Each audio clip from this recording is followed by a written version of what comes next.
नमस्कार दोस्तों, कैसे हो आप सब। आशा करती हूँ आप लोग ठीक होंगे। आज हम सुनाएंगे गर्मी आ गई है, गेहूं हो गया है और गर्मी अपने तेजी पे है। तो सुनाएंगे गर्मी का ही गीत, बहुत ही प्यारा गीत है। तो लाइक शेयर कीजिएगा, ज़्यादा से ज़्यादा शेयर कीजिएगा दोस्तों, और क्योंकि ये वीडियो वायरल हो जाए। तो चलिए देर न करते हुए सुनाते हैं आप सभी को ये प्यारा सा गर्मी का प्यारा सा गीत।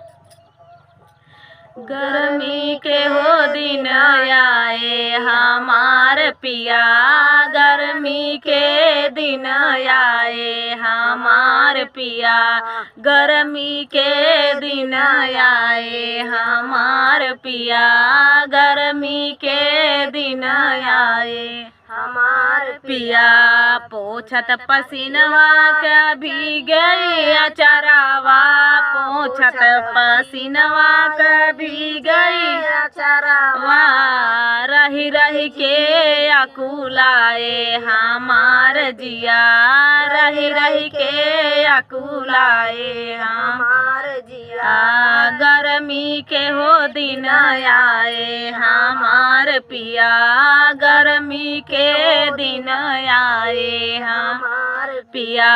छत पसीनवा के भी गई अचरावा, पोछत पसीनवा के भी गई अचरावा, रही रही के अकुलाए हमार जिया, रही रही के अकुलाए हमार जिया। गर्मी के हो दिन आए हमार पिया, गर्मी के हो दिन आए हमार पिया। खड़ी दोपहरिया ना डोलाई बयारिया, खड़ी दोपहरिया ना डोलाई बयारिया, खड़ी दोपहरिया ना डोलाई बयारिया, खड़ी दोपहरिया ना डोलाई बयारिया। घमवाया बरसाए हमार पिया, घमवाया बरसाए हमार पिया। गर्मी के हो दिन आए हमार पिया, गर्मी के दिन आए हमार पिया। बिजली कटी कैसे कूलर चलाई, बिजली कटी कैसे कूलर चलाई, गर्मी सहियो ना जाए हमार पिया, गर्मी सहियो ना जाए हमार पिया। गर्मी के हो दिन आए हमार पिया, गर्मी के दिन आए हमार पिया।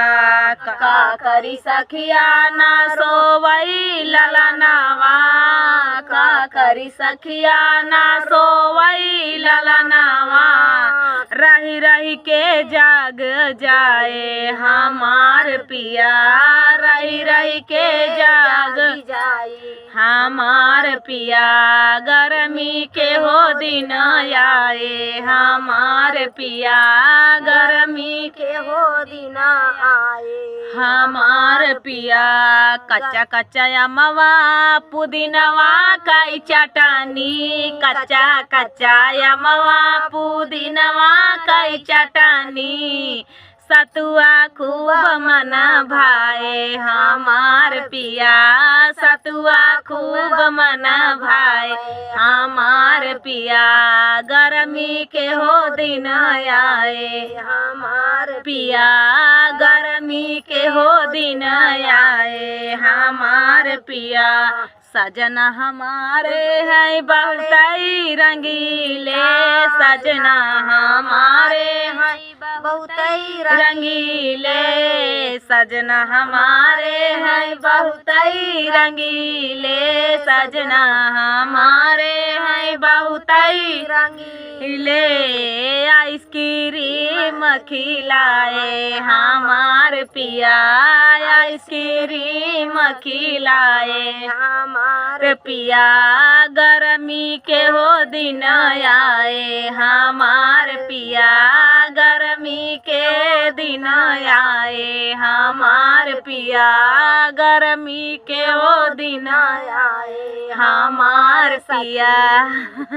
तो दोस्तों ये प्यारा सा नाच गीत आप सभी को कैसा लगा कमेंट में बताना दोस्तों। मिलते हैं नेक्स्ट वीडियो में, तब तक के लिए नमस्कार।